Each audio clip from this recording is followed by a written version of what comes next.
I perceive that this program is actually caring much more about the person itself, taking care more about how we are reacting and what triggers us in our behavior. And by this way we can lead ourselves and learn how to lead the others at the same time.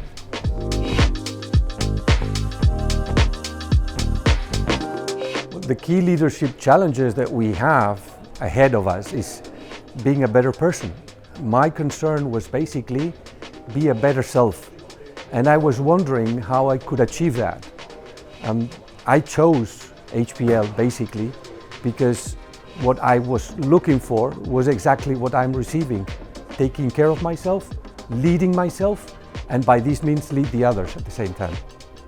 High performance leadership is a full change, becoming a better self, making the people that surround you happier because you can understand how they are, lead them how they are, and let them be their own selves.